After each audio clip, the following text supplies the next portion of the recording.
Hi, everybody. We're here to talk about Passover this year and what God is saying for this year. It's a very unique time in history that we're getting to experience. And if anybody knows me, you know that I'm always really excited to hear what God is saying about his times and seasons, the feasts, the times that he calls us apart at first fruits or the beginning of the month to hear what he has to say, and just looking at his cycles of blessing in general, because he's got a cycle set up to keep us walking in his blessings if we will obey him. So it's really been on my heart this year, because there's so many unique things going on in this new era, to listen to what the Lord's saying about Passover this year. And never in my wildest dreams did I expect that we would be going through what the whole world is going through right now. And so the more that I look at this story, the more excited I became about the parallels between what the Israelites faced when they were in Egypt and what we're going through right now.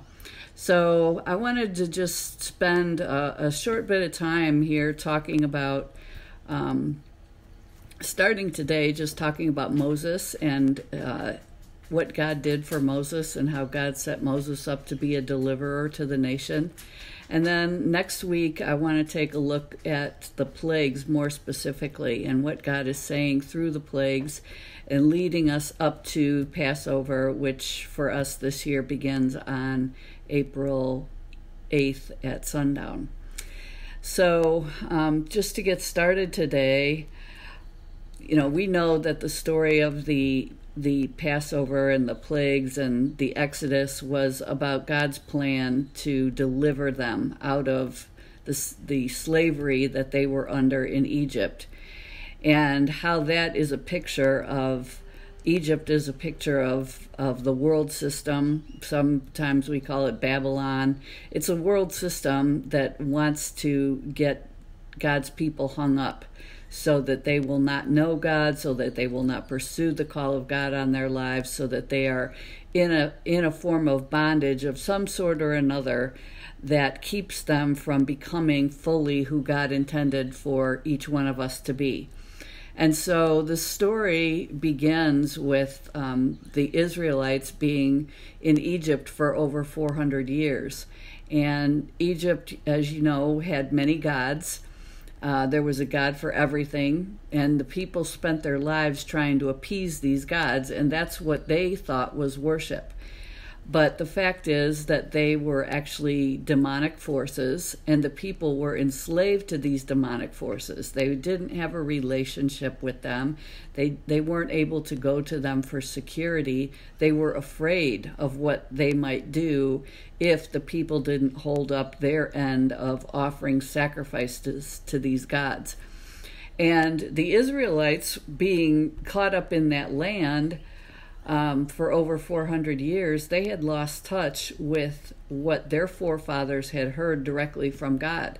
They were in Egypt. Many of them grew up. That was the only thing they knew. And it's so true of us today, because we've come 2,000 years from the time that Jesus walked on the earth. And God's made amazing promises about Jesus and his first coming, just like he made to the Israelites back in their day. He was the God of Abraham, Isaac, and Jacob.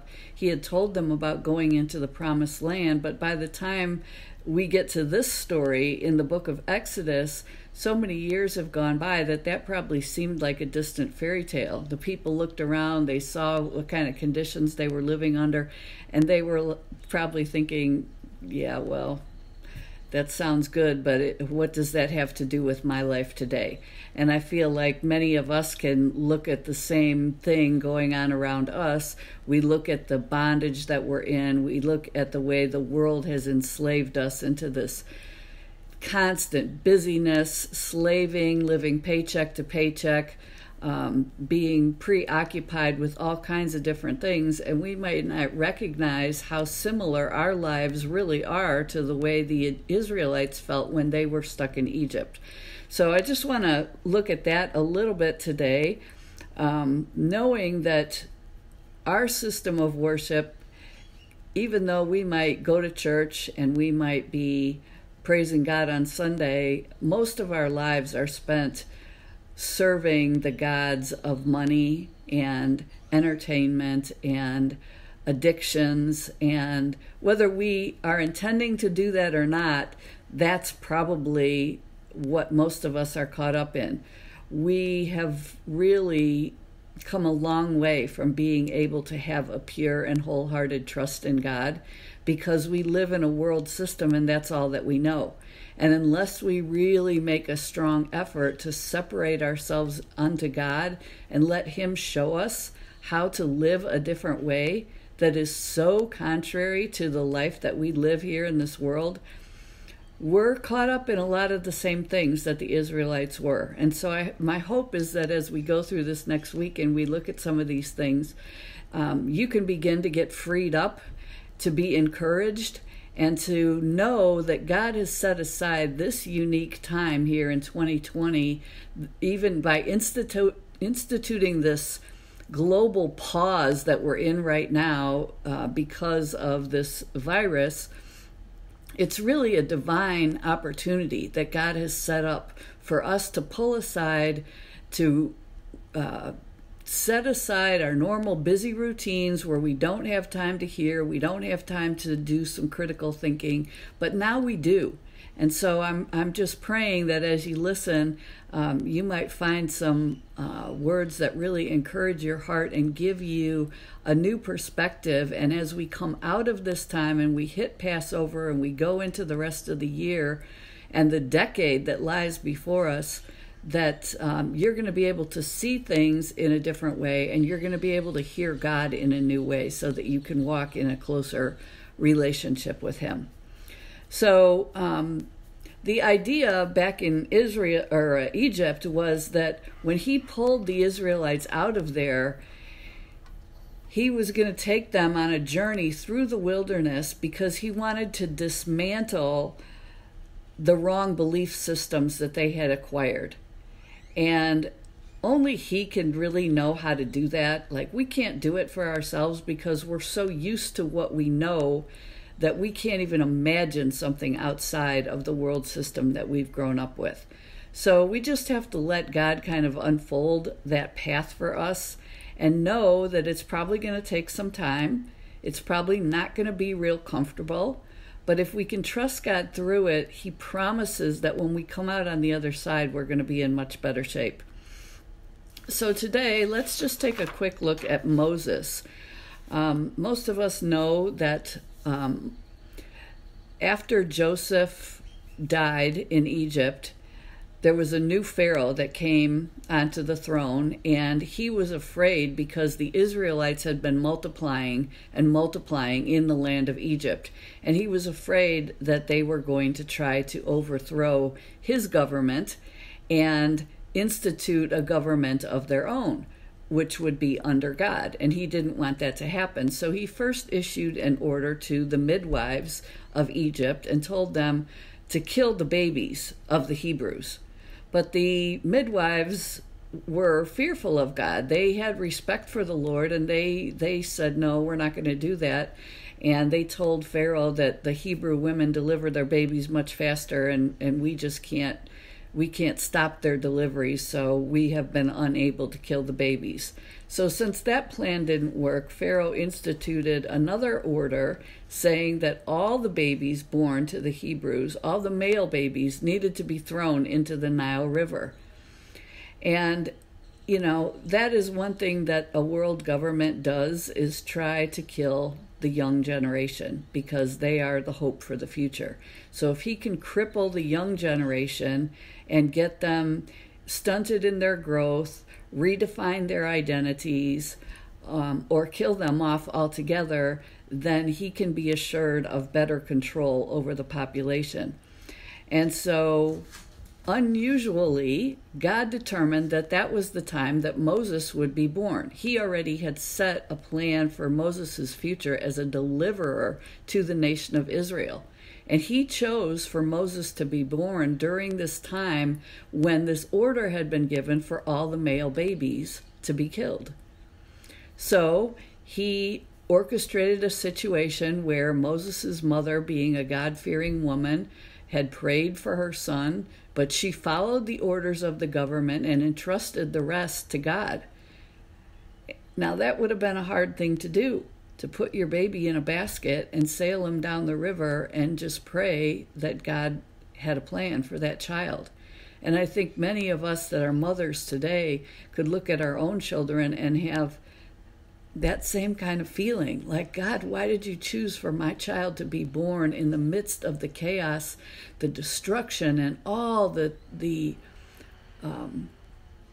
brainwashing, addictions, and just horrible violence and destruction that is going on against our youth in this day? Especially if you've been a Christian parent praying for your kids and wanting to see them growing up knowing the Lord, like I have had to question God about what is going on and why would you bring children in at this point in time. But God has continued to assure me and many other mothers that this is exactly the time for those children to be born into the earth, because he's going to do something amazing for this young generation the same way that he did in Moses' life. So we know that Moses was drawn out of the water. He was saved by Pharaoh's own daughter, who had compassion on this child, knowing that he was a Hebrew baby. But she took him in. Then God orchestrated a series of events for a few short years for Moses to be nursed by his own mother. How amazing is that? And then, when it was time, Moses went back into the palace, into the Egyptian system, to be educated in the ways of the world, in a house of royalty. Now, God knew exactly what he was doing with Moses, and we would look at that again and go, wow, that's not the way I would have chosen for my child to be raised in those days. Like, why would I want him to be educated in the ways of the Egyptians? But how many of our kids have been educated by the world system? Not the way that we wanted them. They're educated by YouTubes, and they're educated by the media and the arts and entertainment industries. They're educated by video games and stuff that probably goes against much of what we would like to choose for our sons and our daughters. But this is the world that God chose to have them born into. Well, after Moses was educated, there came a period of time where God decided it was time for Moses to know who he was and to reveal his true identity, that he was not an Egyptian, but that he truly was a Hebrew. And Moses began to be drawn back to his own people. He began to look around and see what's happening to my people. While the Egyptians are living this way, my people are living in slavery. And so he rose up and he wanted to do something about it, but he ran out in his own strength, and he decided he was going to try to kill an Egyptian. And then when he was found out in that, he had to run for the hills, because now he was afraid that he was going to be found out and he would be put in jail. So Moses learned very quickly that he was not going to be able to do this according to his own thoughts. So he ran out into the desert, and he spent much time out in the desert. And he wandered far from the land that he grew up in, hiding and waiting to see what was God going to do with his life. And while he was out there minding his own business one day, after he was pretty well grown into his 40s, or maybe even older than that, I don't remember exactly how old he was, when God called him aside and he met him at the burning bush. And God began to speak to him and told him, I see the plight of my people, and I am coming down to deliver them. And I am choosing you to be my mouthpiece and to go and be the deliverer for your people. Well, by this point, all that self-confidence that Moses had when he was younger had disappeared, and he had become very afraid, very intimidated by the thought of having to speak to anybody. And so as God was being very patient and explaining to Moses who he was and who Moses was in his eyes. Moses was humbled. He was probably enjoying his encounter with God, but when God told him he was going to have to go back and speak, Moses became very afraid. And he argued with God, saying, I can't do that.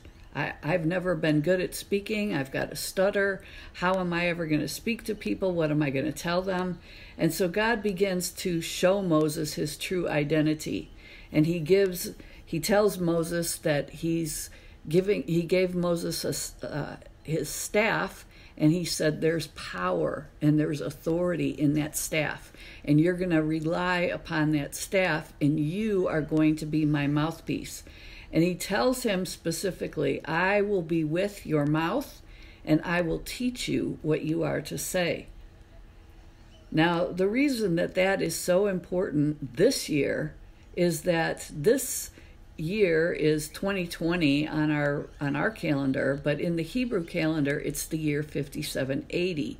And the number 80 is the number that signifies the mouth and our speaking and us making declarations of truth. And so in this particular year, I feel that it's really important that we pay attention to the way God dealt with Moses, the way that he encouraged him, and he sent him forth to be his representative.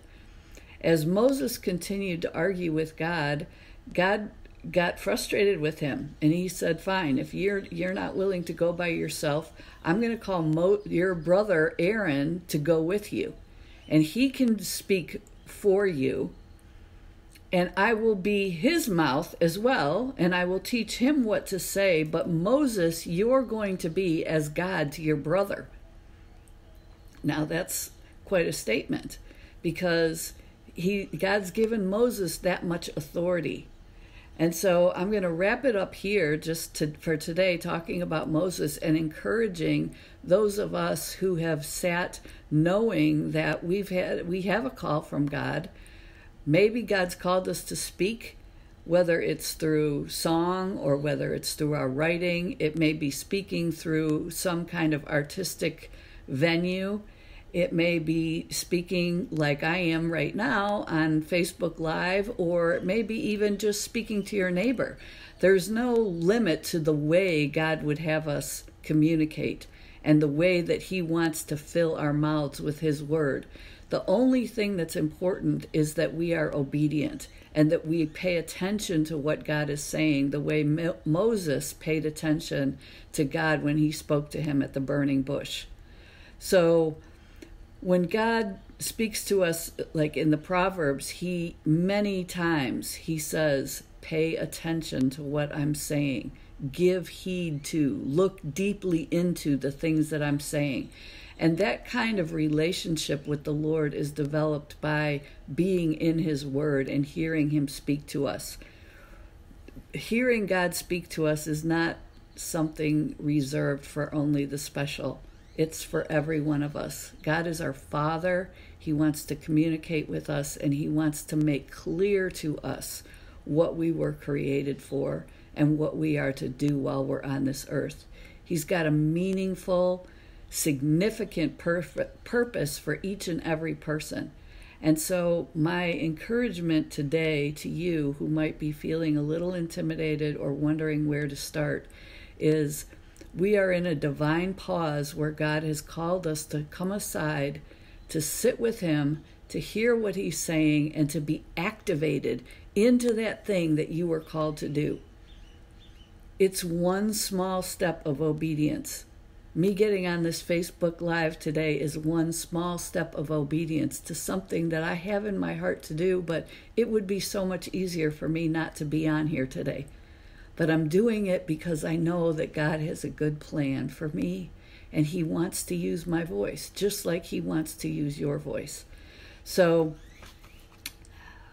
finally, what God tells Moses is not a really comforting word. He says to him, I'm sending you to Pharaoh. You're going to confront Pharaoh. I'm going to tell you what to say, but you're going to have to confront the leader of the known world at that time, Pharaoh, the highest position in the land, the one who himself thinks he's a god.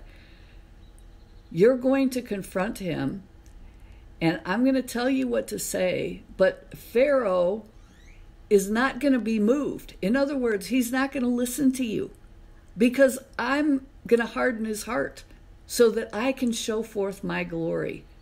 Now, that wouldn't really be the message that you want to hear, right?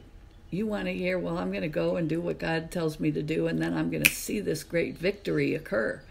But Moses' journey was a lot longer and a lot harder, and yet he had to be obedient. The outcome was not dependent upon Moses, and the outcome is not dependent upon you or me. When we follow God and we do what he tells us to do, it's not our job to make it happen. It's only our job to do what he tells us to do. So, in closing, I just want to leave a blessing over everyone who's listening to this, either now or in the future. God's called you to something special. He may have called you to be a deliverer. He may have called you to be a healer. He may call you to be an evangelist. He may call you just to be a business person or a person in government that has a very important role to speak in your sphere. We have 7 major spheres of our society: the government, family, religion, business and economics, arts and entertainment, media, and education. And there are people speaking in each one of those arenas. Which one are you called to speak in? Which one are you called to release the word of God into that mountain? Think about that. And I'll see you again on Monday when we'll talk more about the plagues. Thanks so much for joining me. And I'm Laura Judah with Time and Destiny.